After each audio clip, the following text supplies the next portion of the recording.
Hey y'all, so today I'm going to share a couple hammer techniques, ways to hold the hammer, use the hammer, and I'm going to use the dreaded rebar for a lot of this because I know rebar is something you can get easily, you can find it, you know, it's just junk, it's everywhere, you can buy it at Home Depot. I don't know what it's made out of, it's usually, there are designations on them, that's not the point, that doesn't matter. Don't make knives out of it, I don't think it makes a great knife. But what you can do is practice your hammer skills. Now, if you do what I'm showing you and you do it 100 times, you're gonna know how to hold your hammer, I promise you. So let's get busy. I'm gonna get this hot and we will start forging. Always wear safety glasses. Today I'm wearing an apron. I don't normally wear an apron, but I am wearing shorts. Are you just videoing where are you videoing? What are you looking at? Go stand over there. Let me go see. I really like to be right over the anvil. I don't want to be far away. I don't want to be doing this. Sometimes I will. Sometimes I'll work all the way around it. Sometimes I'll trip up on the leg. But I really just want to work right here and work this thing quarter turn, quarter turn, quarter turn, okay? So here we go. Steel's hot. Quarter turn.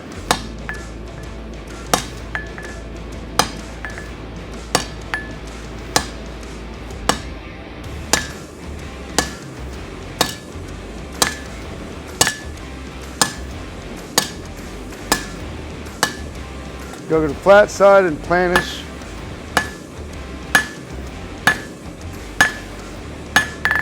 Now take those corners off, octagonal. Right, now round it out.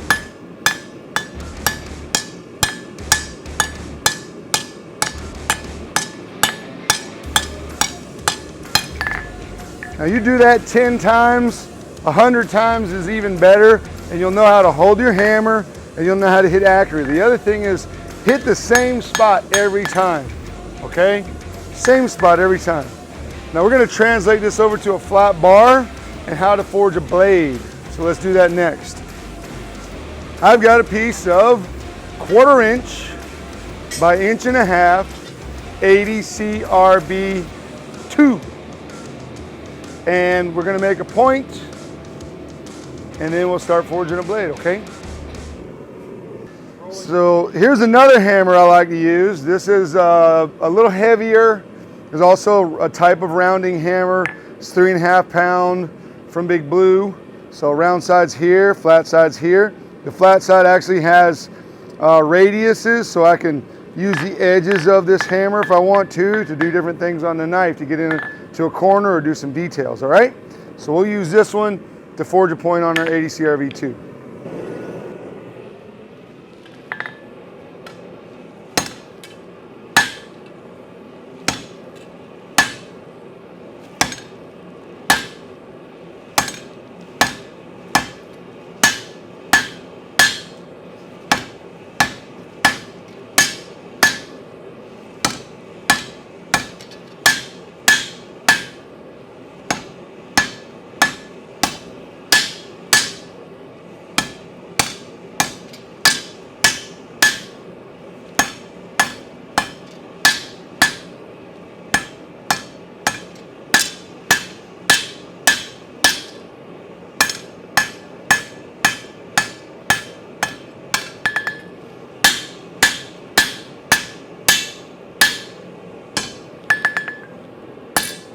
Okay, point, now you can go back and planish it, shape it, take it anywhere you want to.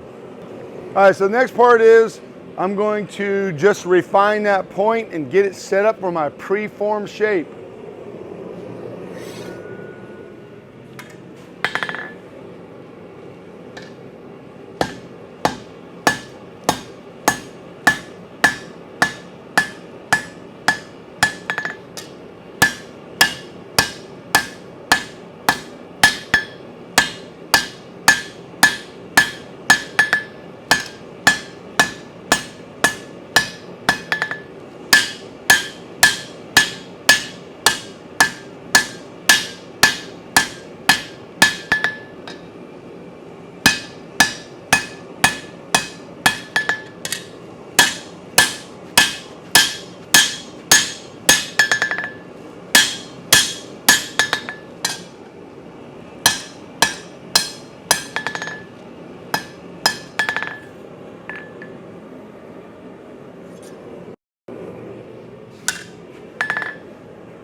So I'm just setting everything up in my preform before I go over to the hammer.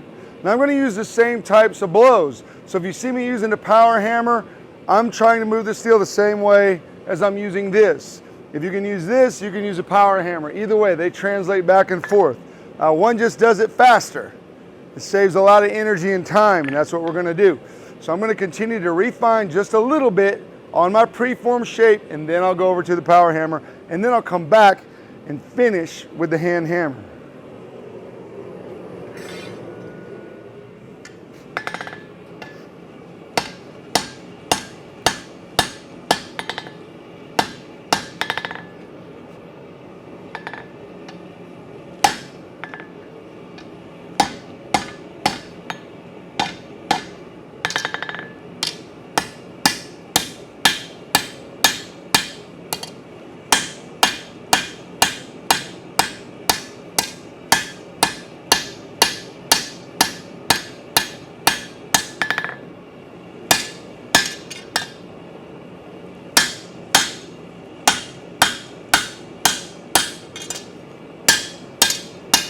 Okay, this is my preform. Now, I'm going to go over to the power hammer and show you how I rough all the heavy spots out. Okay, I'm going to be using these tongs to help me up against the hammer. I'll use them as extra hand, but also a stop, because I don't want to forge into the dies, and I want to forge the same spot on the choil area or the heel every time. So you can see where I'm grabbing these right here. I'm going to grab right here every single time.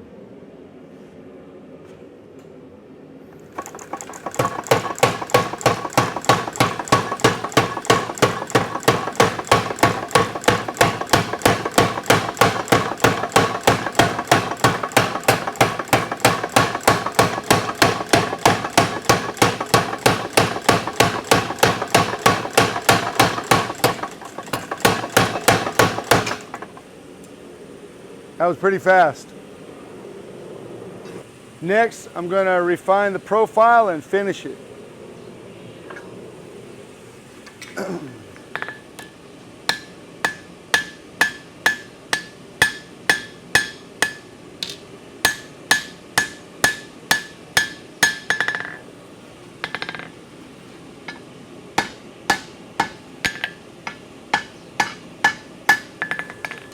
One more heat. All right.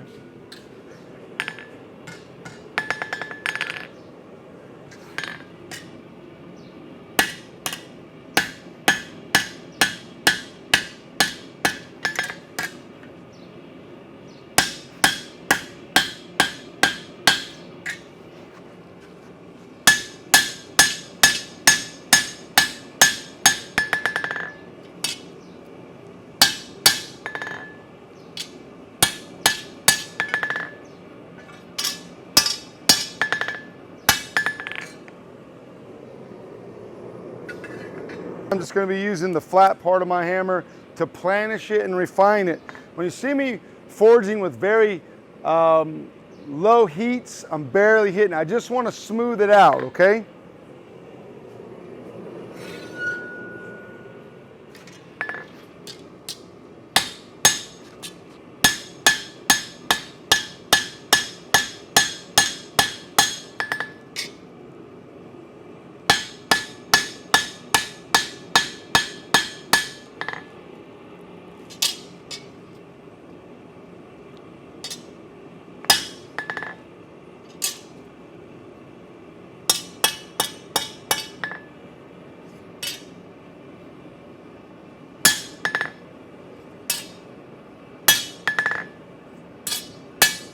All right, that's my knife.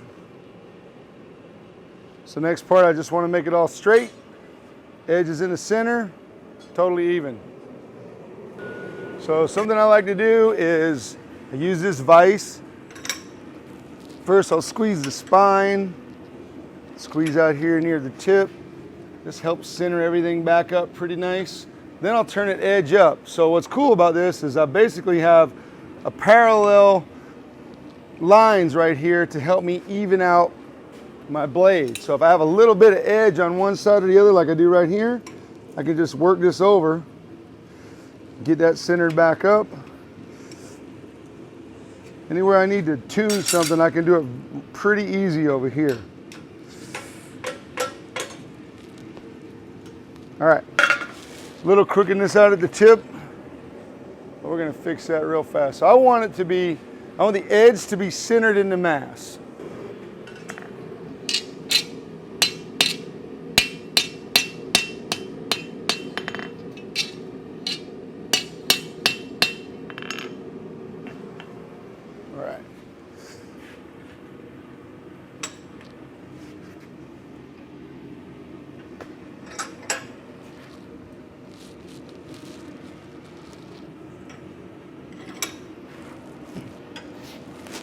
All right, now everything here is where I want it to be.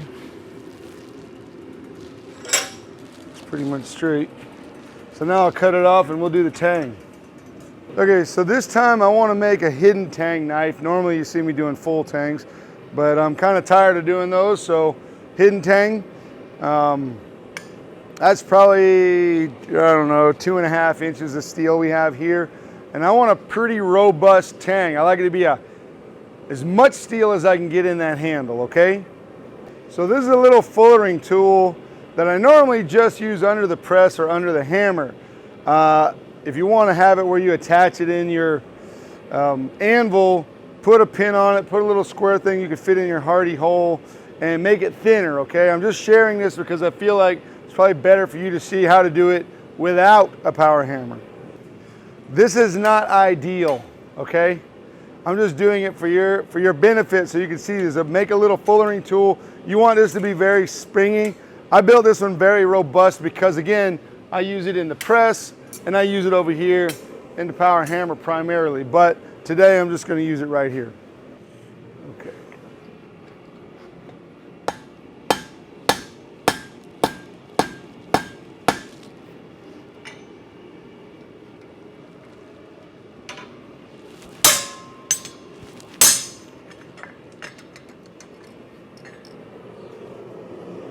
So one of the things I want to share with you is, I said it a bunch of times, you can use all hand tools if you want.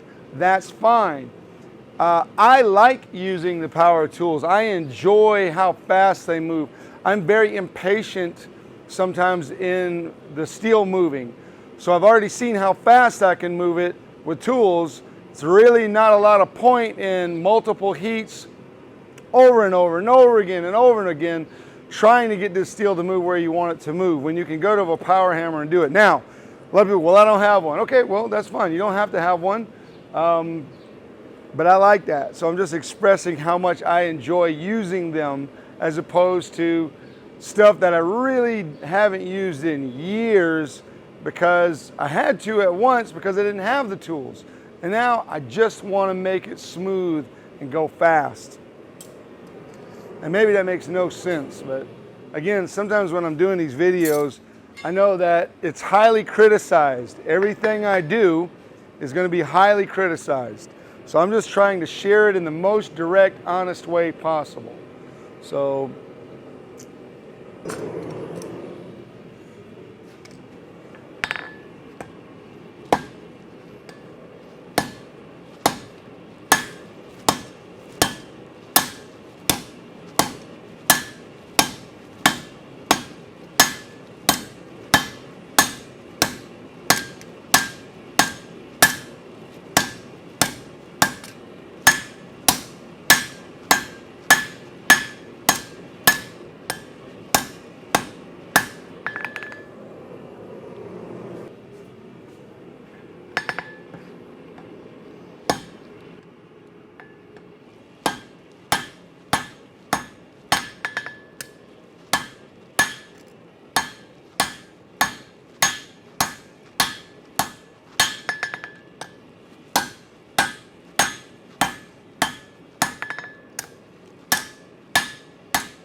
So I screwed up.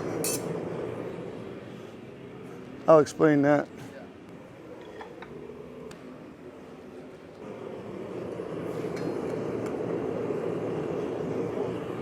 Okay.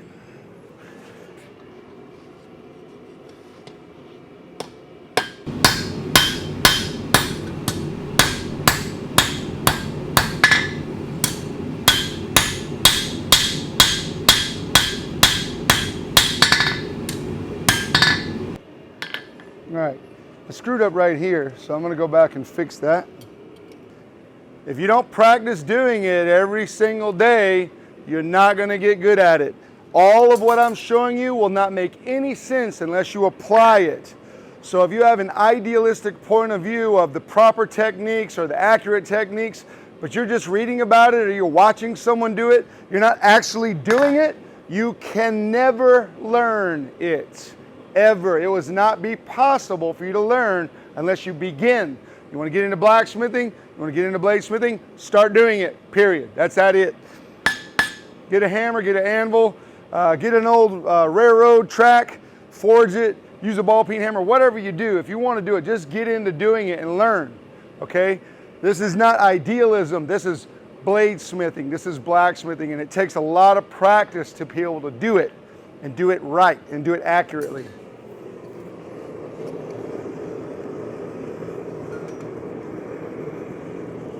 I want to fix the little heel.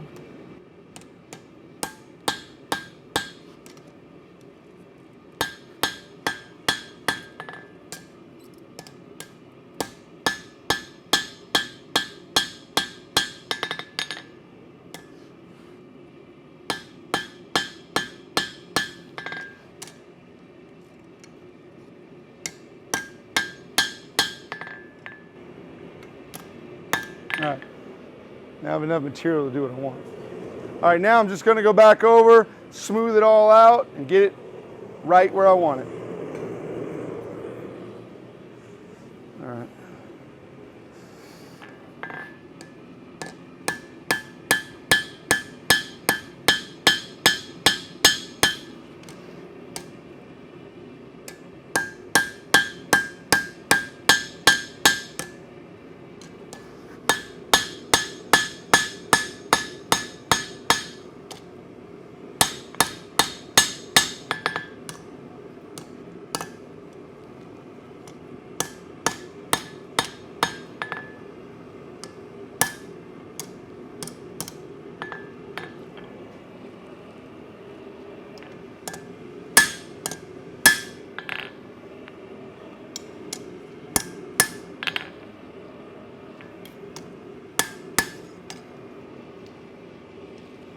All right.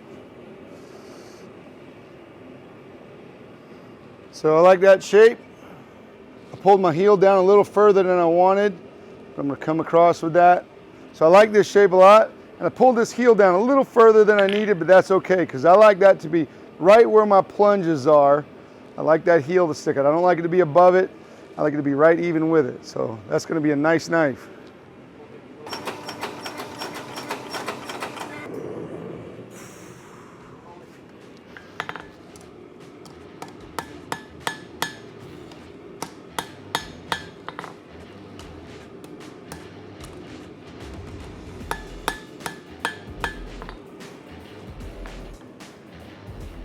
All right. Okay, so show you something. So one of my goals when I do a hidden tang is I want a very short ricasso area. I find that area to be pretty much useless except for fitting up your guard on. This will be, let me get something to point it out. Use Tiger Lily's knife. So this is called the choil or the heel, all right? This area right here below it can be the ricasso. I don't like but a little teeny bit of this. So when I make a hidden tang knife, I try to make as little as possible. I don't want to put my finger in there. That's really a stupid place to put your finger, okay? You might like the way it feels, but if you design your handle properly, you won't need it, okay? I just don't personally care for it. It's a preference. Now I have enough material to fit all this down into my handle. This handle will be a slight dropped handle. That's why this is straight, and then the back comes down to meet the tang. The tang back here is about 1/4 of an inch, and the goal is when I have a hidden tang with a guard, I'd like it to be 4/5 the length of the handle, whatever that handle is. So if I got a 5-inch handle, I want at least 4 inches of material inside of that. And I also am only going to come in about 1/8 of an inch on each side here to fit my guard in. So that is a hidden tang knife. I hope you enjoy watching this. I hope this helped you. Set it right here.